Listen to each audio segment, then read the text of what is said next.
Pranams to master. హృదయ మండలం అంటే పిండ ప్రదేశ్ లేదా హార్ట్ రీజన్. దాంట్లో ఎన్ని గ్రంథులు ఉన్నాయి? 5.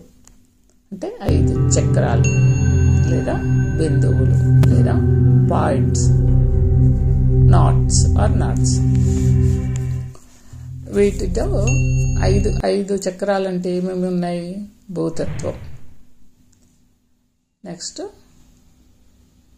ఆకాశతత్వం, అగ్నితత్వం, జలతత్వం, వాయుతత్వం. వాటిని కోశాలుగా తీసుకున్నాం అనుకో, కోశాల రూపంలో చెప్పుకుంటే భూతత్వంలో ఏం కోశం ఉంది? అన్నమయ కోశం. ఆకాశతత్వంలో ఆనందమయ కోశం, అగ్నితత్వంకి ప్రాణమయ కోశం, జలతత్వంకి మనోమయ కోశం, వాయుతత్వంలో విజ్ఞానమయ కోశం. వీటిలలో మనం సకారాత్మకమైన భావాలను గుర్తుపెట్టుకోవాలి. అంటే మాస్టర్ గారు చాలా ఈజీ మెథడ్ చెప్పారు. 5 Cలు 5 సాలు గుర్తుపెట్టుకోమని చెప్పారు. 5 Cలు ఏంటి? కంటెంట్మెంట్ అంటే సంతుష్టి ఆర్ సంతృప్తి.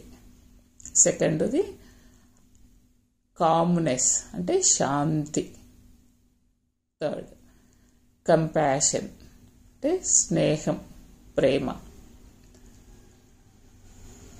4 కరేజ్ అంటే సాహసం, ధైర్యంగా ఉండడం. నెక్స్ట్ క్లారిటీ, స్పష్టత. Okay, thank you.